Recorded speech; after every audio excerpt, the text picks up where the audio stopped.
harsh glare of the afternoon sun bounced off designer sunglasses, momentarily blinding me as I looked up from my tomato plants. A woman, arms crossed, and a face pinched with a disdain I'd soon come to know intimately, stood at the edge of my property. "You can't grow food here," she declared, her voice dripping with icy condescension. "This isn't some country bumpkin neighborhood." This, unfortunately, was my first encounter with Beatrice Montgomery, and it wouldn't be the last. "Actually, I replied calmly, wiping dirt from my hands with a well-worn rag. "I can. This land has been a farm for over 50 years. My heart beat a steady rhythm against my ribs, a counterpoint to the rising tide of frustration. I bought this place 6 months ago after saving every penny from 30 years of teaching. 5 beautiful acres on the edge of Maple Creek Estates, with rich, dark soil perfect for growing.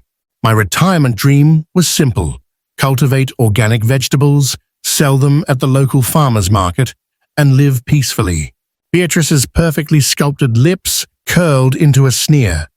"I'm the president of the Maple Creek Homeowners Association," she spat out, the word farm sounding like a curse in her mouth, "and your farm violates at least 6 community guidelines."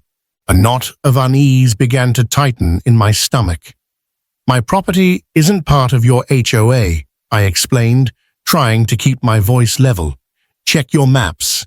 This land is zoned agricultural, and it was here long before your development."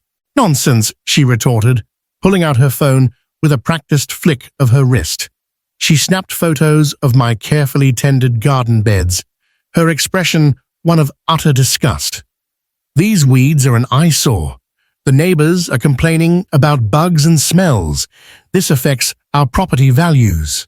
I stood up straight, my spine stiffening with indignation. "These aren't weeds," I stated, my voice gaining a bit of steel. "They're organic vegetables worth thousands of dollars, and there are no bad smells. I don't even have livestock." Beatrice's eyes, hidden behind those expensive sunglasses, narrowed. "We'll see about that," she hissed. "Expect official notice soon."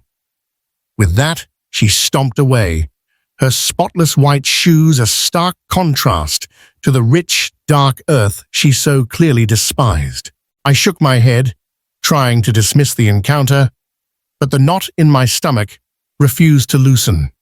I'd heard horror stories about power-hungry HOAs, but I never expected to face one myself. That night, fueled by a growing sense of dread and a pot of strong coffee, I dug out my property papers and spread them across the kitchen table. The deed clearly showed my 5 acres were outside the HOA boundaries and zoned for agricultural use. I took photos of every page just in case, a digital fortress against the impending storm.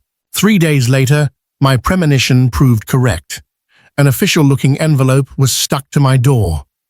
Inside, a notice, crisp and cold, claimed I had 14 days to remove all agricultural activities or face fines of $100 per day. It cited rules about approved landscaping and neighborhood aesthetic standards. My blood ran cold. Immediately, I called the county records office. "Yes, Mr. Harrison," the clerk confirmed, her voice calm and reassuring. "Your property is definitely zoned agricultural. The HOA has absolutely no jurisdiction over your land." She paused. "Would you like me to send you official documentation?" "Yes, please," I replied, relief washing over me like a warm wave. "Email and certified mail, if possible." So, armed with the official paperwork, a shield against Beatrice's aggression, I wrote a polite but firm response to the HOA, explaining their mistake and attaching copies of my zoning documents and property maps. I hand-delivered it to the HOA office, ensuring I had a date-stamped copy for myself. A small victory, perhaps, but a necessary one. A week passed in uneasy silence. I was harvesting bell peppers, their vibrant colors a stark contrast to the looming threat, when my neighbor, old Jedediah, from down the road, stopped by. "Thought you should know," he said, leaning on my fence with a knowing look. "They were talking about you at the HOA meeting last night. That Beatrice woman, she's got it out for you." My heart sank. "What did she say?" I asked, offering him a freshly picked pepper. Jedediah took it with a grateful nod. "She kept calling your place the eyesore farm," he said, mimicking Beatrice's disdainful tone, and said they need to take action before others get the same idea.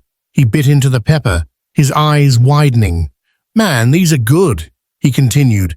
"Some folks agreed with her, but others pointed out you're not even in the HOA territory. Did they mention my letter, the one with the zoning documents?" Jedediah shook his head. "Nope.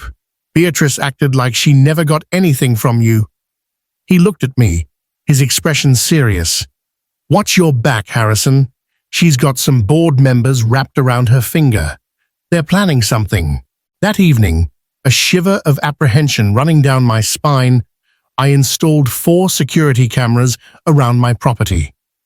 It cost more than I wanted to spend, but Jedediah's warning had struck a chord. It was a good decision, a necessary precaution in this escalating war.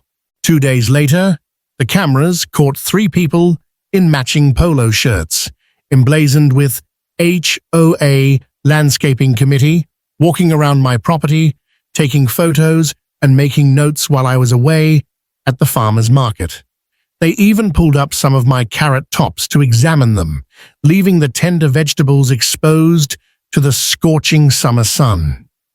When I returned and discovered the blatant trespass, my anger flared. I immediately checked the footage. There was Beatrice, leading the group, pointing at my rows of vegetables with a triumphant sneer, her gestures clearly indicating her malicious intent. I printed still images from the video, adding them to my growing file of documentation, a paper trail of their escalating aggression. The next morning, another notice appeared, this one declaring my property a public nuisance, with increased fines of $250 per day, retroactive to their first notice. At the bottom, in Beatrice's spidery handwriting, was a chilling message. "Perhaps now you'll take us seriously." I took a deep breath, my hands trembling slightly, and called a lawyer friend, Sarah Chen, for advice. "Don't pay a cent," she said, her voice firm and reassuring after hearing my story. "They're hoping you'll crack under pressure. Their notices mean nothing, since you're not under their jurisdiction. So what should I do?" I asked, feeling a glimmer of hope amidst the rising tide of anxiety. "Document everything," Sarah instructed. "Send another letter by certified mail so they can't claim they didn't receive it. And post no trespassing signs immediately.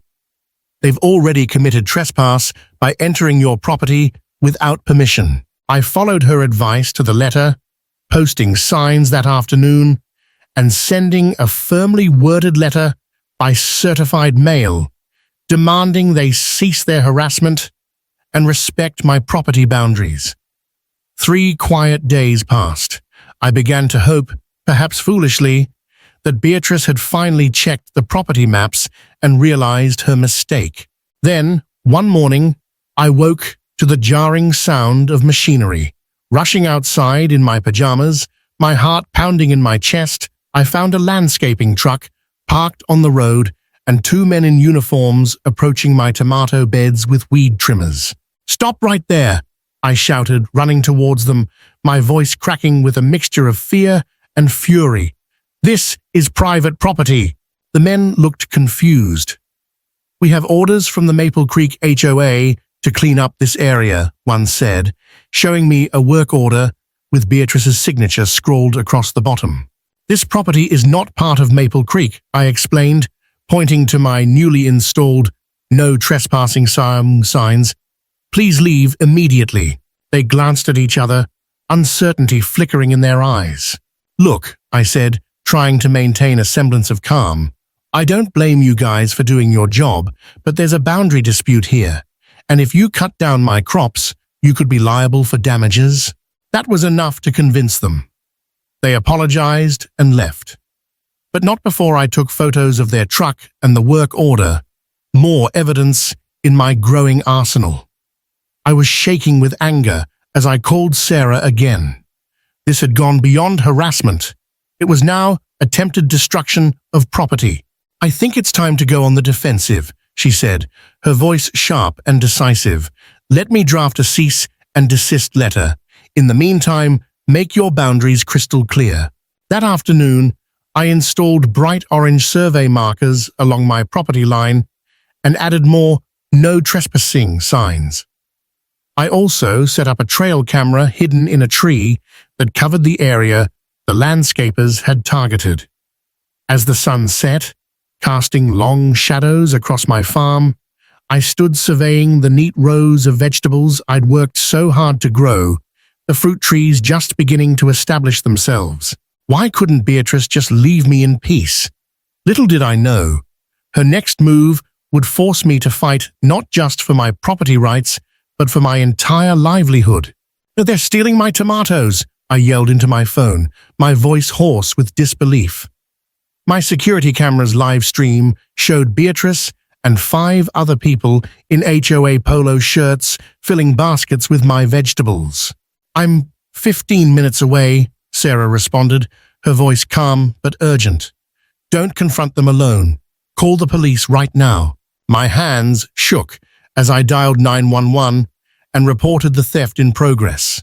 I'd gone to town for supplies, never expecting the HOA would be bold enough to actually steal from me in broad daylight. I raced home, arriving just as Beatrice was directing her crew to move toward my prized heirloom tomato plants, the special ones worth $6 each at the farmer's market. "Stop right there," I shouted, jumping out of my truck, adrenaline coursing through my veins. "What do you think you're doing?" Beatrice turned to me, completely unashamed. 6 baskets already overflowed with my vegetables, peppers, cucumbers, zucchini, and early potatoes. Hundreds of dollars worth of produce I'd spent months nurturing. "Oh," she said, a smug smile playing on her lips. "We assumed, since you refused to maintain your yard properly, this food was going to waste. We're just helping ourselves to what you clearly don't value." Mr. Abernathy, the HOA treasurer, stood nearby, actually biting into one of my purple Cherokee tomatoes. Juice dripped down his chin as he chewed, oblivious to the fact that he was consuming my hard work, my livelihood. "This is private property." I pointed to my signs, my voice rising in anger. "You're trespassing and stealing. I've called the police." "Don't be ridiculous." Beatrice laughed, a cold, dismissive sound.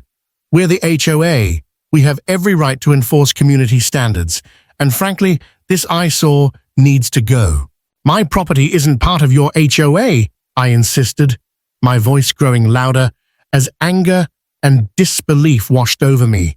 "I've shown you the documents." "Documents can be changed," Mr. Abernathy said, between bites of my tomato. "We've already spoken to the county about rezoning this area." My stomach dropped. Could they actually do that? "You need to leave immediately," I insisted, pulling out my phone and filming them. "This is criminal trespassing and theft." "Oh, please." Beatrice rolled her eyes. "It's just some vegetables. It's not like they're worth anything." "They were worth everything to me. This is my livelihood. Should have thought about that before refusing to comply with our notices," she snapped. "Maybe next time you'll take us seriously." They started walking toward the road, still carrying my produce. Beatrice turned and added, her voice dripping with venom, "You'll be receiving another citation and fine for multiple violations. I suggest you comply quickly before things get worse." The threat in her voice was unmistakable. A police car pulled up just as the HOA group reached the road. Officer Miller stepped out, looking confused at the scene. "What's going on here?" he asked. "These people trespassed on my property and stole my crops," I explained, showing him my "no trespassing" signs. "We did no such thing," Beatrice interrupted, her voice suddenly smooth and reasonable. "We were conducting a routine inspection of community grounds and removing unhealthy plants that were attracting pests." "My property is not part of their community," I insisted.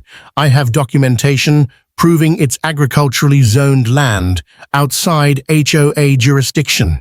Officer Miller looked uncomfortable. "Do you have that documentation available?" "Yes, in my house," I said, "and I have security camera footage of them picking my vegetables without permission." "We had every reason to believe we were acting within our authority," Mr. Abernathy added smoothly. "This is a simple misunderstanding." "A misunderstanding doesn't fill 6 baskets with someone else's vegetables," I countered. Just then, Sarah pulled up in her car.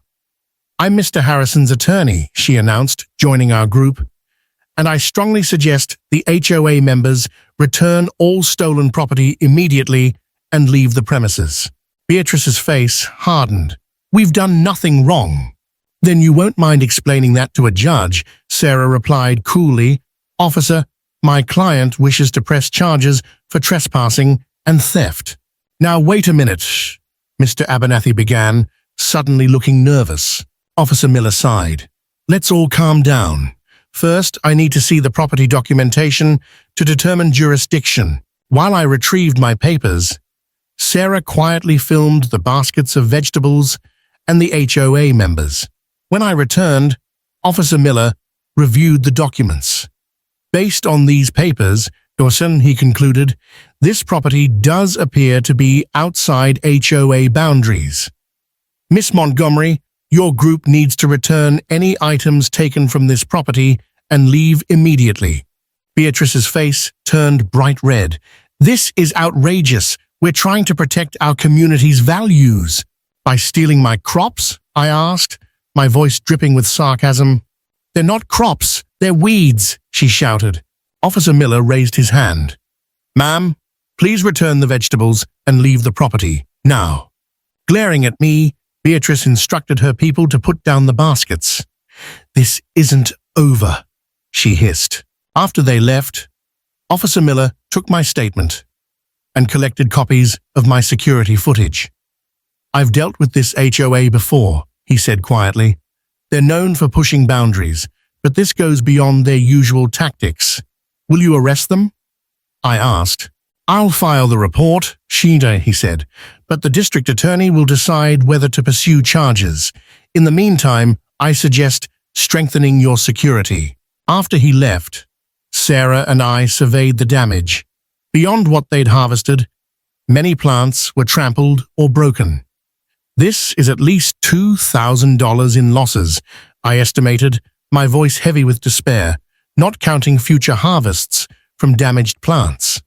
"We need to respond forcefully," Sarah advised. "I'll file for a temporary restraining order today, but they're escalating, and you need to be prepared for—" "What if they're talking about rezoning?" "They're playing a long game," she said, her eyes flashing with determination. "We need to get ahead of it." That evening, I emailed the county zoning board, requesting information about any pending rezoning requests for my area. I also called the local newspaper and invited a reporter to visit my farm. "Why is this newsworthy?" the editor asked skeptically. "Because the Maple Creek HOA is trying to force out a legally operating small farm by harassment, trespassing, and theft," I explained. "And I have it all on video." That got his attention. "We'll send someone tomorrow." I spent that night reinforcing my fencing and installing better lighting around the property. Sleep came in short bursts, as every noise had me checking the security cameras. The next morning, I found another notice taped to my mailbox. This one declared my property a biological hazard due to uncontrolled plant growth and insect breeding, and threatened daily fines of $5,500. As I stared at this ridiculous escalation, my phone pinged with an email from the county zoning office. My stomach twisted as I opened it. "Dear Mr. Harrison, This email confirms receipt of application HCR 2022-47, requesting rezoning of parcels, including your property, from agricultural to residential HOA. Public comment period begins in 30 days. They were actually trying to change the zoning from under me. How could they possibly succeed? The reporter from the local paper, Jenny Kim, arrived as I was still processing this devastating news. She was younger than I expected, but asked sharp questions and took plenty of photos, especially of the damaged crops. "Mind if I see the security footage?" she asked. I played the video of Beatrice and her crew helping themselves to my vegetables. Jenny's eyes widened. "And they just took whatever they wanted? That's brazen." "They seem to think they're above the law," I said, my voice filled with bitterness. She took notes rapidly. "I'd like to interview some neighbors too, to get both sides." "Please do," I encouraged. "The truth is all I want." After she left, Sarah called with news about the restraining order. "We have a hearing scheduled for next week, she said, "but there's something else. I looked into that rezoning application. Guess who submitted it 3 weeks ago?" "Beatrice," I guessed. "Close, Mr. Abernathy, and you won't believe who he's related to. His brother-in-law is County Commissioner Williams." Usi. The pieces clicked into place with sickening clarity. "So that's why they're so confident." "Exactly," Sarah confirmed. This isn't just an HOA overstepping boundaries. This is a coordinated attempt to force you out, fueled by personal connections and greed. I sat down heavily, suddenly understanding the full scale of the battle I was facing. It was a David versus Goliath scenario with the added sting of corruption. "So what do we do?" "Fight," Sarah replied, her voice resolute. "Fight on multiple fronts. The restraining order, the police report, the media coverage, and we challenge the rezoning application directly." "Can we win?" I asked, doubt creeping into my voice. "Agricultural land is protected in this county. They need to prove your farm causes actual harm to surrounding properties, not just aesthetic complaints." She paused. "But it won't be easy, especially with connections to the commissioner." As we finished our call, I noticed a car driving slowly past my property. Mr. Abernathy was behind the wheel, watching my house intently. A chill ran down my spine. I realized then that this wasn't just about protecting my farm anymore. This was about standing up to bullies who thought their power and connections gave them the right to take whatever they wanted. And if they wanted a fight, I would give them one they'd never forget. I stared at the yellow paper in my hands, my stomach twisting into tighter knots. $2,500 in fines. The HOA citation listed ludicrous violations like unapproved agricultural use and excessive vegetation on my own farm, a farm that had existed long before their fancy neighborhood. Beatrice hadn't wasted any time after stealing my vegetables. The paper demanded I rip out my crops and install approved residential landscaping within 30 days or face more fines. My hands shook with a mixture of anger and disbelief as I called Sarah. She arrived that afternoon, her face growing increasingly concerned as she reviewed the citation. "This is complete nonsense," she declared, spreading out county maps on my kitchen table. "Your property is clearly marked as agricultural land. It's been zoned that way for over 50 years. We spent hours meticulously digging through my property documents, finally finding the exact paragraph that stated my farm was grandfathered in and exempt from any future development restrictions." Sarah's eyes lit up when she found it. "This is gold," she exclaimed, pointing to the irrefutable legal language. "They have absolutely no authority over your land. None." The next morning, We sent a detailed cease and desist letter, including copies of my deed, zoning documents, and property boundary maps that clearly showed my farm outside HOA jurisdiction. I felt a weight lift from my shoulders, however briefly, as Sarah assured me this would end the matter. "They're just bullies," she said confidently. "Most bullies back down when someone stands up to them." 3 days later, my fleeting hope was shattered. Another notice was stuck to my door. Not only had they ignored our letter, but they'd increased the daily fines to $250 per day for continued non-compliance. My total now stood at a staggering $5,600 and climbing. "I can't do this," I muttered, calling Sarah immediately, my voice strained with frustration. While waiting for her to arrive, I spotted 2 men in Maple Creek HOA polo shirts walking through my tomato fields with clipboards. When I approached, they claimed to be landscape evaluators assessing the violations. Before leaving, one of them picked a handful of my best strawberries, popping them into his mouth as he walked away. "Just documenting the nuisance," he called over his shoulder with a smirk. That night, fueled by a burning sense of injustice and the need to protect what was mine, I installed 8 security cameras around my property, positioning them carefully to cover every entrance point and most of my crops. I slept better knowing I had electronic eyes watching, a silent sentinel against their relentless aggression. My peace lasted exactly 1 day. A loud knocking woke me at 7 a.m. Officer Miller from the local police department stood on my porch, looking uncomfortable. "Someone filed a complaint about your security cameras," he explained. "They're claiming invasion of privacy concerns." I showed him each camera angle on my laptop. "See, they only cover my property. I'm not filming anyone else's yard or house." Officer Miller nodded, making notes. "Everything looks legal to me, but watch yourself with the Maple Creek HOA. I have responded to several calls involving them. They're known for pushing boundaries." He lowered his voice before leaving. "Between us, document everything, every interaction, every piece of mail, every trespasser. You might need it." His warning proved tragically prophetic. The very next day, I woke to find my tomato plants drooping in the early light. A sickening feeling of dread washed over me as I followed the wilted plants. The discovery was horrifying.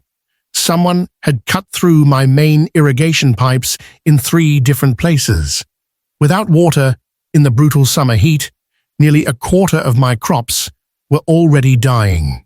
Checking my security footage, my blood ran cold. The video clearly showed Mr. Abernathy, the HOA treasurer, sneaking onto my property at 2 a.m. with wire cutters. The footage captured in excruciating detail his methodical destruction of my water lines before he disappeared back into the darkness. I called Beatrice immediately, my voice shaking with rage. "Your treasurer destroyed my irrigation system last night. I have him on video committing vandalism. I'm calling the police." "Don't be dramatic, Harrison," Beatrice replied calmly, her voice devoid of any remorse. "Mr. Abernathy was investigating reports of a water leak that's affecting properties in our community. If anything, you should thank him for identifying the problem." By cutting my pipes with wire cutters at 2 a.m., I nearly shouted, my voice cracking with incredulity. "I'm sure you're misinterpreting what you saw," she said, dismissively. "Besides, if you'd comply with our reasonable requests to remove that eyesore you call a farm, none of this would be happening." I spent the entire day under the relentless sun, repairing pipes and hand-watering plants that could still be saved. The damage would cost me thousands in lost crops. This wasn't about neighborhood appearance anymore. They were deliberately, maliciously trying to ruin me. As darkness fell, I sat exhausted on my porch, dirt still under my fingernails, a profound sense of weariness settling over me. A delivery truck pulled up, and the driver handed me a thick, certified letter. Inside was a formal notice from the HOA's attorney, threatening to place a lien on my property if I didn't pay the now $700–800 in accumulated fines. The letter ended with an ominous paragraph. Failure to comply will result in the HOA board pursuing all available legal remedies, including forced compliance through court order. I called Sarah, who answered despite the late hour. "They're trying to scare you," and she said, her voice sharp and focused after I read her the letter. "But they've made a critical mistake. By threatening legal action, they've opened a door for us." "What do you mean?" I asked, watching the stars appear above my damaged fields, a faint glimmer of hope flickering within me. "They think they have the power here," Sarah explained, her voice gaining excitement, "but they've actually given us exactly what we need. Tomorrow, we're going to county records to pull something they don't want anyone to see, the official HOA boundaries filed with the county. And then," she paused for dramatic effect, "we're going to give them a surprise they'll never forget." As I hung up the phone, a plan began forming in my mind. If Beatrice and her HOA cronies thought my farm was their personal grocery store, perhaps it was time they learned what things really cost. The war had escalated beyond paper threats. Now it was time to hit them where it would hurt most, their wallets and their reputations. I hammered the last stake into the ground, the rhythmic pounding a release for weeks of pent-up frustration, and stepped back to admire my handiwork. The huge wooden sign stood proudly at the edge of my property, where every car entering Maple Creek Estates would see it. In bright red letters, it proclaimed, "Maple Creek HOA members all produce $50 per item. Trespassing fee, $500. Cameras monitoring 24/7. Sarah and I had spent the morning at the county clerk's office, where she'd requested the official HOA boundary maps. Just as we suspected, my property wasn't just exempt from HOA rules, it wasn't even inside their jurisdiction at all. They had been lying, brazenly and consistently from the very start. If they want to treat my farm like their personal grocery store, I told Sarah, my voice hardening with resolve, then it's time they pay store prices for everyone else. I added, a touch of defiance in my tone. My roadside stand will keep the usual fair prices, $3 for a pound of tomatoes, $1 for fresh peppers, and $5 for a basket of berries. I added a small note explaining why HOA members faced different pricing due to ongoing harassment, trespassing, and crop theft by Maple Creek HOA leadership. Word spread like wildfire. By noon, my stand was busier than ever, with curious customers from neighboring towns. Several Maple Creek residents who weren't on the HOA board stopped by, expressing sympathy and outrage. "Beatrice has gone too far this time," whispered Mrs. Rodriguez, who lived on the corner lot. "Half the neighborhood is afraid to speak up against her, but many of us think what she's doing to you is terrible." "Has she done this before?" I asked, handing Mrs. Rodriguez some fresh zucchini. Mrs. Rodriguez nodded gravely.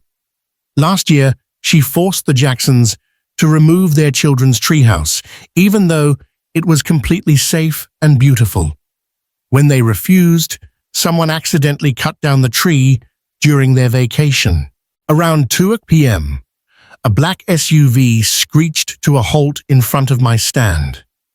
Beatrice stepped out, followed by Mr. Abernathy and 2 other board members I recognized from their previous vegetable raid. Her face turned almost purple when she read my sign. "Remove that discriminatory sign immediately," she demanded, marching over to where I sat helping customers. "It's harassment and violates our community bylaws about signage." I noticed several customers pulling out their phones, discreetly recording the confrontation. "Perfect. My property, my rules," I replied, in the calmest voice I could manage, fighting to keep the tremor of anger out of my tone. unless you'd like to admit in front of all these witnesses that you have no jurisdiction over my farm." Beatrice's eyes darted to the watching crowd. For the first time, I saw uncertainty flicker across her face, a crack in her usual facade of arrogant confidence. "You can't charge different prices to different people," Mr. Abernathy interjected. "It's discrimination." "Actually, I can refuse service to anyone who has trespassed on my property and stolen my produce," I replied, pulling out a folder. "Would you like to see the security footage of your midnight shopping spree? I'm sure these nice people would find it interesting." A young woman in line spoke up. "Are you saying they've been stealing from you?" Before I could answer, Beatrice cut in. "This is a private matter between the Homeowners Association and a property in violation of our standards." "Except I'm not in your association," I countered, spreading the county maps on my table. "These official boundaries, filed with the county, show my farm is completely outside Maple Creek Estates. You have zero authority here." Several customers gathered around to look at the maps. Mrs. Rodriguez gasped when she saw them. "They've been lying to all of us," she exclaimed. "The HOA newsletter claimed your farm was breaking association rules, but you're not even in our boundaries." Beatrice's face twisted with rage. "This isn't over," she hissed, grabbing Mr. Abernathy by the arm and dragging him back to the SUV. "You'll regret making an enemy of me." As they drove away, a small cheer went up from the watching crowd. Sales that day broke all my previous records, as people came specifically to support the farmer standing up to the HOA tyrant. As one customer put it, "For the first time in weeks, I felt a surge of hope." The truth was coming out, and people were on my side. Even some Maple Creek residents bought produce, slipping me notes with information about other HOA overreachers that might help my case. That night, I slept soundly for the first time since the conflict began. My security system was upgraded, my legal position was solid, and public opinion was turning against Beatrice. I should have known it wouldn't be that easy. Dawn revealed my beautiful signs smashed to pieces, the wood splintered and the paint scratched off. 6 new violation notices were stuck to my front door, now including illegal commercial activity and discriminatory business practices. The fines had doubled to a ludicrous $15,600 overnight. But unlike previous times, I didn't feel despair. I calmly walked to my security system and downloaded the night's footage. There, in crystal clear 4K video, were Beatrice and Mr. Abernathy at 3:17 a.m. They had attacked my sign with hammers and a crowbar, their faces clearly visible under the security lights. I called Sarah immediately. "You won't believe the gift they just gave us," I said, sending her the video. "Criminal destruction of property," she responded after watching, her voice brimming with satisfaction. "Plus, trespassing again. We've got them." But Sarah wasn't the only one I called. Over the last week, I'd been keeping detailed records of every interaction. I'd spoken with neighbors who'd suffered under Beatrice's reign of terror. I'd documented every stolen vegetable, every threatening letter, every lie about jurisdiction. I had built a case, brick by painstaking brick. Around noon, a van from the local news station pulled up. The reporter, Kelly Yee, had been investigating HOA abuses across the county and couldn't believe her luck when I reached out with video evidence. "This is exactly the kind of story we've been looking for," she said, setting up for an interview beside my destroyed sign. HOAs wield enormous power with little oversight. Your case could shine a light on abuses happening everywhere. We were halfway through the interview when Beatrice's SUV appeared again. She slammed on the brakes when she saw the news van, nearly causing an accident on the quiet road. "You're trespassing," she shouted, storming towards us before noticing the camera. Her demeanor instantly changed. "I mean, we're simply trying to maintain community standards for everyone's benefit." "Miss Montgomery," Kelly called out, "would you care to explain why security footage shows you destroying private property at 3 a.m.? Beatrice froze, her carefully constructed facade crumbling. "That's a ridiculous accusation. I was home asleep." "We have the video," I said quietly, "just like we have videos of you stealing produce, cutting my irrigation lines, and trespassing repeatedly. And would you like to explain why you've been claiming jurisdiction over this property when county records clearly show it's outside your HOA boundaries?" Kelly added, her voice sharp and professional. Beatrice's face went from red to white. Without another word, she turned and fled back to her vehicle, speeding away so fast she left tire marks on the asphalt. My phone rang 20 minutes after the news crew left. It was Sarah. "The news piece is already getting attention," she said excitedly. "3 other farmers around other HOAs have come forward with similar stories. The county commissioner just called me, asking for copies of all our evidence." "So what happens now?" I asked, surveying my damaged crops and destroyed sign, a mixture of exhaustion and anticipation swirling within me. "Now," Sarah's voice took on a tone I hadn't heard before, absolute confidence. "Now we have enough. It's time to take them to court. We're filing first thing tomorrow morning. Criminal charges against Beatrice and Mr. Abernathy personally, plus a civil suit against the entire HOA board for harassment, fraud, property damage, and theft." As I hung up the phone, I noticed something unexpected. Several cars pulling up to my farm. But these weren't HOA board members or news crews.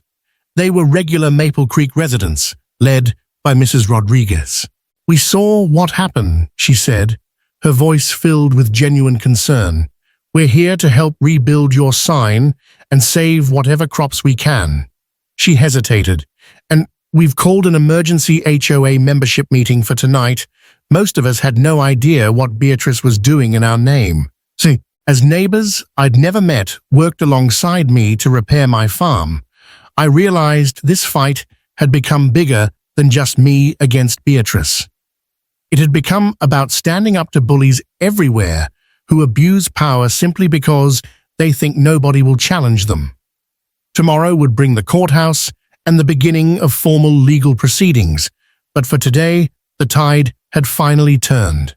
"All rise," the bailiff's voice boomed through the courtroom as Judge Harriet Thompson entered. I wiped my sweaty palms on my pants, my stomach in knots. This wasn't just about fines anymore. This was about saving my family's farm legacy. Beatrice Montgomery and the HOA board members sat across the aisle, looking smug in their matching business attire. Mr. Abernathy even had the nerve to wink at me. My lawyer, Sophia Rodriguez, Sarah had recommended her as the best litigator in the county, squeezed my arm reassuringly and whispered, "Let them look confident. Pride comes before a fall." Judge Thompson peered over her glasses at both sides. "I've reviewed the initial filings. This is quite the neighborhood dispute." She turned to the HOA's attorney, Mr. Davidson, a man who exuded expensive slickness. "Counsel, please explain why your clients believe they have authority over property clearly marked as agricultural on county zoning maps." Mr. Davidson stood up with a practiced smile. "Your Honor, while technically outside HOA boundaries, the plaintiff's farm creates significant negative impacts." Mr. Davidson stood up with a practiced smile. "Your Honor, while technically outside HOA boundaries, the plaintiff's farm creates significant negative impacts on our community's property values. We have expert testimony to—" "Oosh, that wasn't my question," Judge Thompson interrupted, her voice sharp and precise. "I asked about legal authority, not your feelings about vegetables." Several spectators from the neighborhood snickered. I noticed a local news reporter, Kelly Yee, scribbling notes furiously. Beatrice shifted uncomfortably as her lawyer stumbled through a response about community standards and visual continuity. The judge looked increasingly unimpressed. When it was our turn, Sophia methodically laid out our evidence. The courtroom fell silent as she played video clips showing Beatrice directing HOA members to steal my produce, Mr. Abernathy cutting my irrigation lines, and both of them destroying my sign while laughing. A chilling display of arrogance and malice.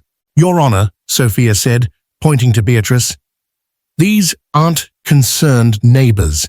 They're harassers and thieves who've caused thousands of dollars in damages while trying to bully my client off land that's been in his family for generations." Judge Thompson's face darkened as she watched Beatrice and Mr. Abernathy vandalizing my property on the big screen. "Mrs. Montgomery, is that you in this video?" Beatrice glanced at her lawyer, who nodded slightly. "Yes, but the context..." "The context," Judge Thompson cut in, her voice laced with steel, "appears to be you destroying private property at 3 a.m.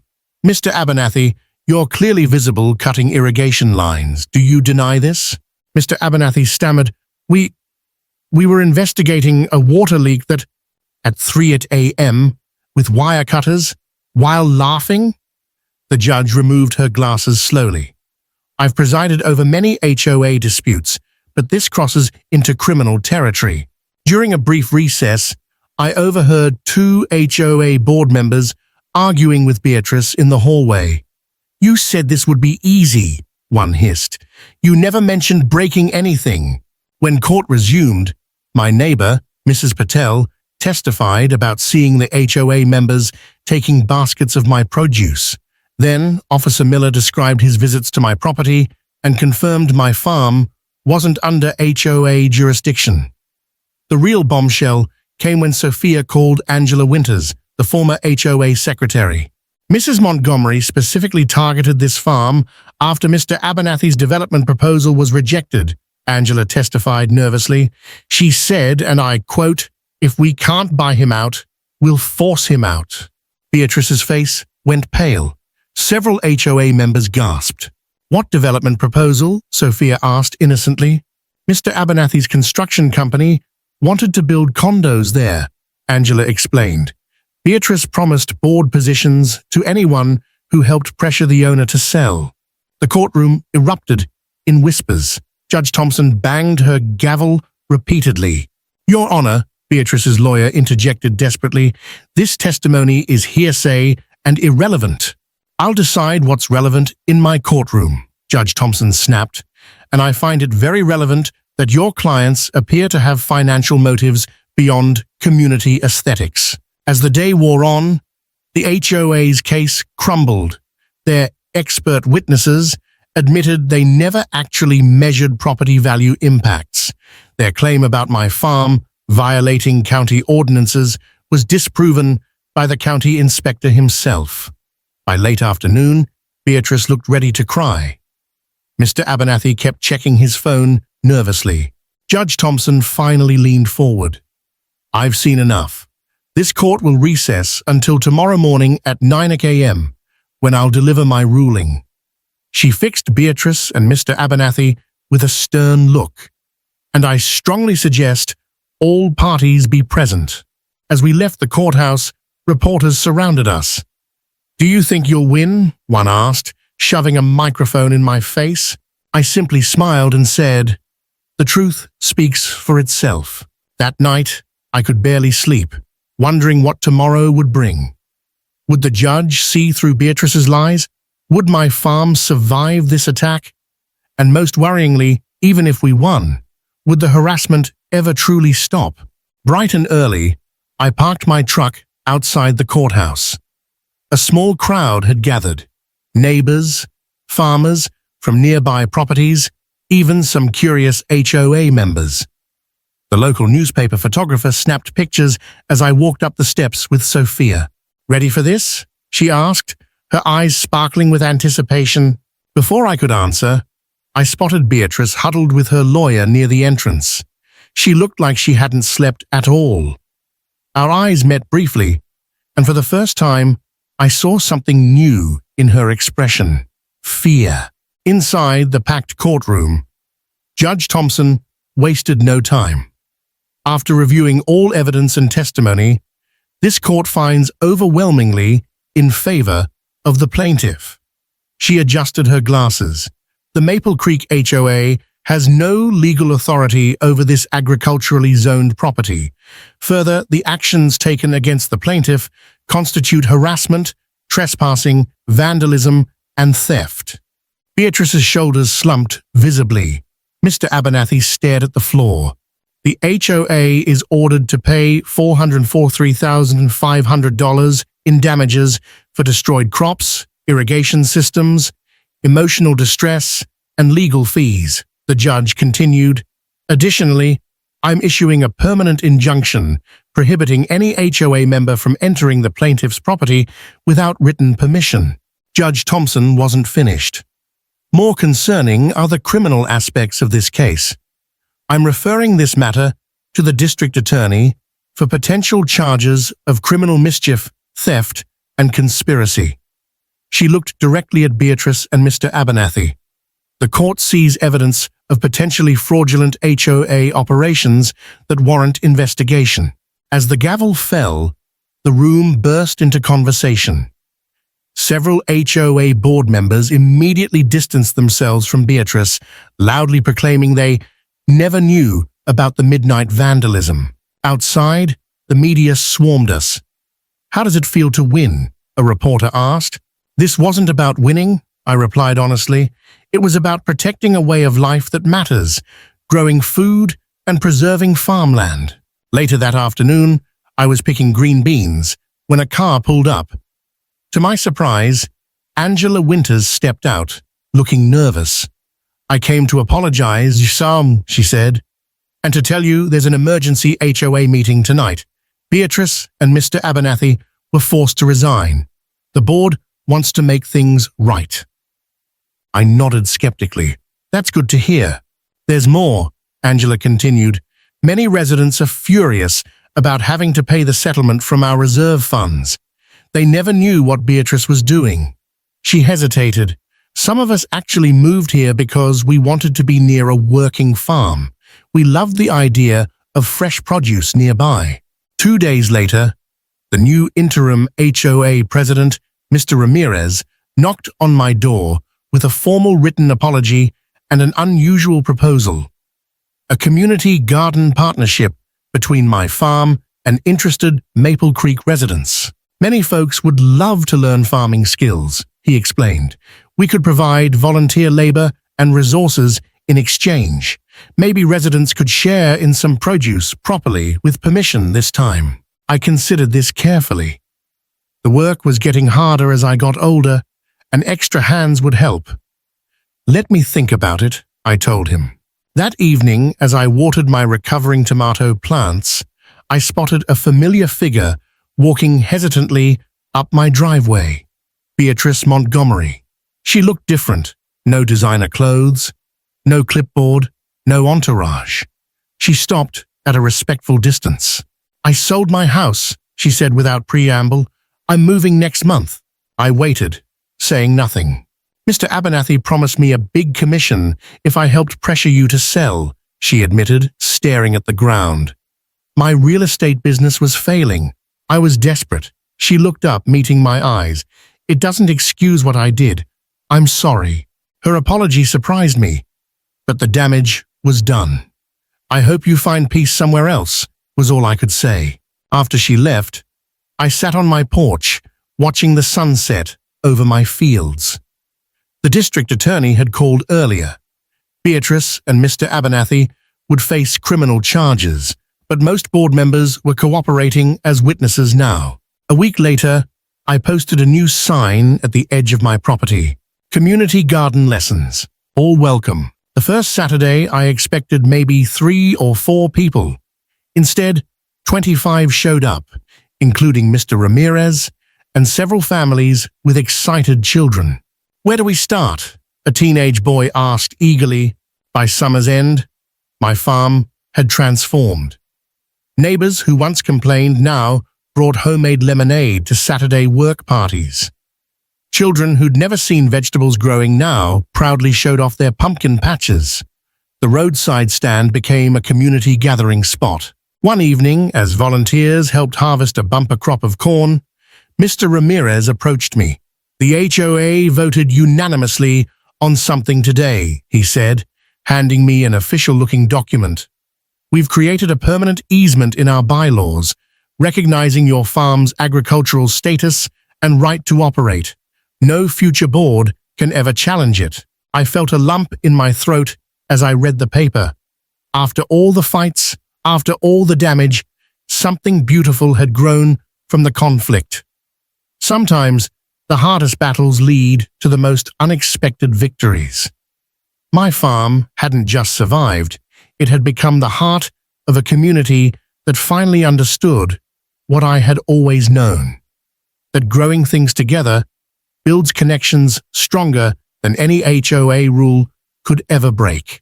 As I surveyed the patchwork of gardens now thriving across my property, I realized I'd gained something I never expected from this fight.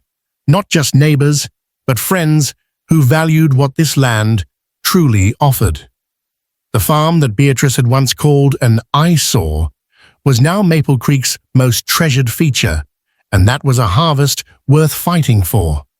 This story teaches us the importance of standing up for what's right, even when facing powerful opposition. It highlights the dangers of unchecked authority and the importance of community, perseverance, and knowing your rights. It also shows that even the most bitter conflicts can sometimes lead to unexpected positive outcomes. What are your thoughts on the story? Do you have any experiences with difficult HOAs or neighborhood disputes? Share your comments below. And don't forget to subscribe to the channel for more stories and updates.